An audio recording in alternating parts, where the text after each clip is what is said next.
سوال یہ ہے حضور کہ ادھر آ جانا بھائی، انتظار کہاں چلے گئے؟ ہم یہ کہتے ہیں کہ اللہ کی ذات کے بغیر تو ایک پتہ بھی نہیں ہل سکتا، قرآن کہہ رہا ہے؟ قرآن یہ نہیں کہتا بیٹا، پہلا جواب سن لو۔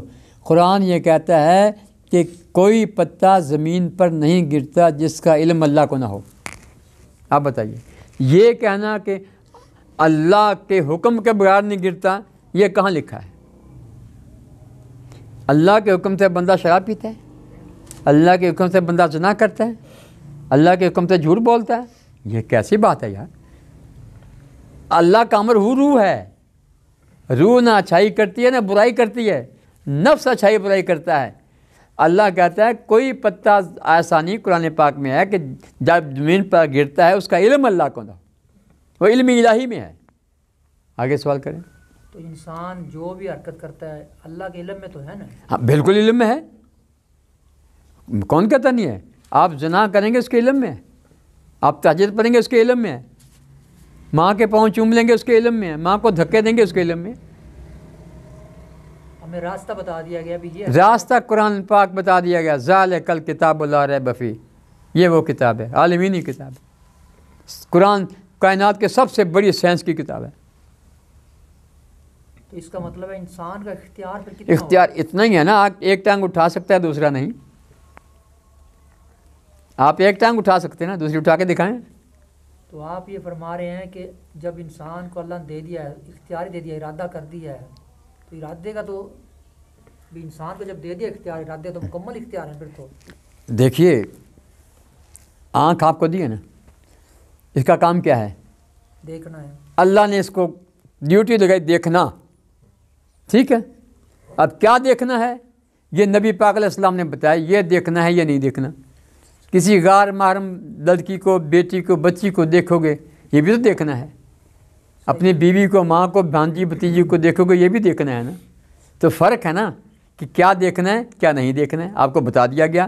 آگے آپ کی مرضی ہے، آپ کس کو دیکھتے ہیں کس کو نہیں دیکھتے ہیں۔ کان دے دیا، سننا کیا ہے یہ بھی بتا دیا، پھر زبان دے دی، بکواس کرنی ہے، گالیاں نکالنی ہے، قرآن پاک پڑھنا ہے، یا ہدایت کرنی ہے، یا اخلاق استعمال کرنا ہے، یہ تو آپ پر منحصر ہے نا۔ آپ نے مسجد میں جانا یا سینما میں جانا ہے،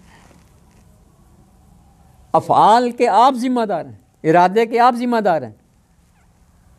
اب انسان کا بغیر ارادی طور پر، غیر ارادی طور پر ایکسیڈنٹ ہو جاتا ہے، تو اس کو ہم کیا کہیں گے؟ وہ اپنی دیکھیے، موت و حیات کے بارے میں سوال نہیں ہو سکتا ہے، وہ اس لیے نہیں ہو سکتا، اللہ کہتا ہے یہ موت و حیات تمہارے اختیار میں نہیں ہے۔ سائنسدانوں نے بڑی کوشش کی موت کو آگے کر لیں، 2 دن آگے کر لیں، 3، ابھی پریکٹس ہو رہی ہے، لیکن کب تک؟ آخر موت ہے۔ چاہے 100 سال بھی کسی کی عمر بڑھا دیں سائنسدان، آخر موت ہے۔ اس کو تو سوال ہو ہی نہیں سکتا۔ اللہ کہتا ہے جب موت آتی ہے نہ سیکنڈ آگے ہوتا ہے نہ سیکنڈ پیچھے ہوتا ہے، بس فکس ٹائم پہ آ ہی جاتی ہے۔ فی بروج مشیدہ، تم کمرے بنا لو، لوہے کے کمرے محل بنا لو، اندر دل چلے جاؤ، تالے لگا دو، کوئی بھی نہ آئے، وہاں بھی موت آ جائے گی۔ اس کا مطلب یہ موت تو پھر تقدیر ہوئی ہے؟ نہیں، موت کو تقدیر نہ کہو نا، موت کو امر الہی کہو، اللہ کا امر ہے۔ جس طرح یہ سورج چل رہا ہے وہ بھی امر ہے، یہ سب امر، اس نے کہا آنکھ کو دیکھو، یہ دیکھنا شروع کر دیا، نہ دیکھ، نہیں دیکھتی۔ مردہ کیا ہے؟ اس نے ساکت کر دیا ہر چیز کو، ٹھیک ہے، اس کا امر ہے نا کہ دل کو کا نہ چل، معدہ ختم ہو گیا، دوران خون ختم ہو گیا، نظام تنفس ختم ہو گیا، نظام اخراج ختم ہو گیا، سب کچھ ختم ہو گیا، اس کے امر سے ہوا نا، یہ اس کے امر سے ہے موت اور حیات۔ لیکن یہ افعال حیات جو ہیں یہ آپ کو اختیار دے دیا گیا ہے، افعال ہم نے خود کرنے، آپ نے کرنے، اور جیسے کریں گے۔ آپ گندم بو کر گنا تو نہیں کاٹ سکتے نا یار، یہ تو آپ کے اختیار ہے، زمین میں کیا بوئیں آپ، اللہ کے بو دیتا ہے، یہ تو یہ فصلیں آپ کے اختیار میں ہیں، تو جو بوگے بیٹا وہ کاٹو گے۔ مثلاً بعض اوقات بندہ ایسا افعال کر لیتا ہے اس سے نقصان ہو جاتا ہے، تو وہ یہ کہتے ہیں بھی اللہ نے نقصان کر دیا، یہ غلط بات ہے، یہ غلط بات ہے۔ وہ اور بات ہے کہ اللہ کے امر کے بغیر کوئی نفع نقصان نہیں دے سکتا۔ ہمیں جادو سے بچانے کے لیے، 2 نمبر پیروں سے بچانے کے لیے، فراڈیوں سے بچانے کے لیے اللہ پاک نے یہ کہہ دیا کوئی کسی کا نقصان نہیں کر سکتا ہے۔ دیکھو اللہ نے ایک اصول دیا، واللہ لا یظلم وانتم ظالمون، اللہ کسی پر ظلم نہیں کرتا، تم نے خود اپنے اوپر ظلم کیا ہوتا ہے، اس کا نتیجہ مل رہا ہوتا ہے۔ ہم نے زندگی میں کچھ کیا ہوتا ہے، اس کیے ہوتے کا ہمیں رزلٹ مل رہا ہوتا ہے۔ دیکھیں زندگی پچھلی پر آپ نے کیا کیا، استغفار کس لیے، توبہ کس لیے؟ توبہ جو ہے سزا کو ختم کر دیتی ہے۔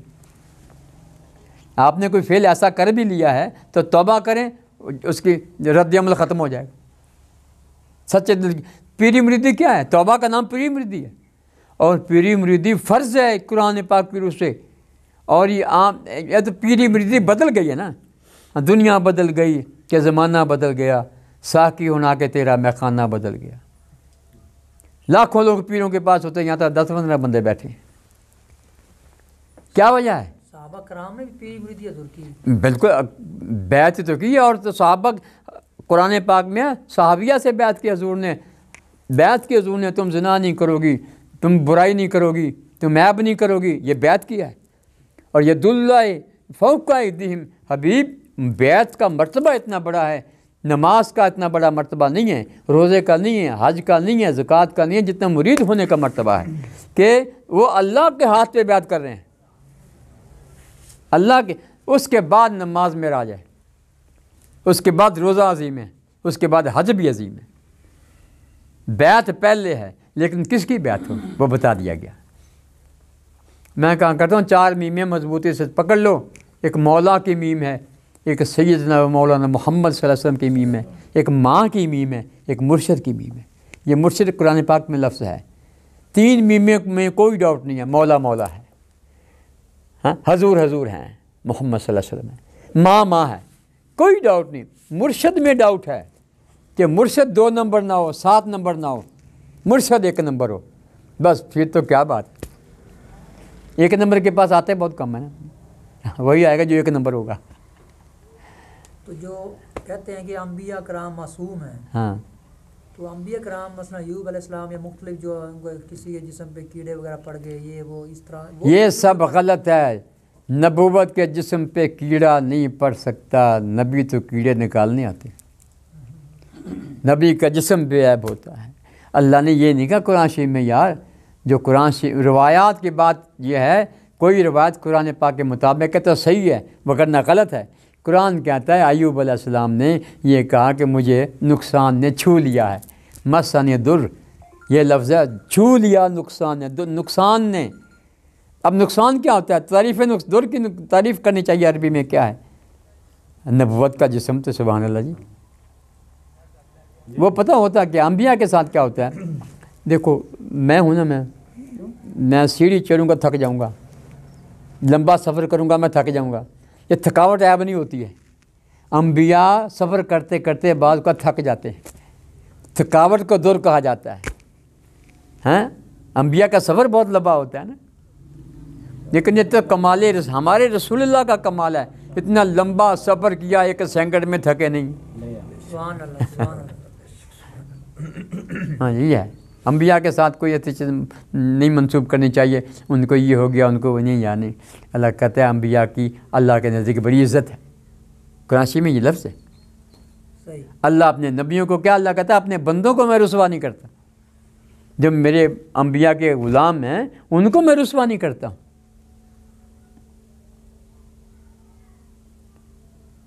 ابھی کتنے کتنے بزرگ گزرے، اولیاء کرام گزرے، آپ بھی ہیں، یا جو صاحبان علم سائنسدان بھی ہیں، بڑے مفکر بھی ہیں، ان کو لوگ عزت کرتے ہیں، ان کو لوگ ہاتھ چومتے ہیں، جاتے ہیں، کیوں ہے؟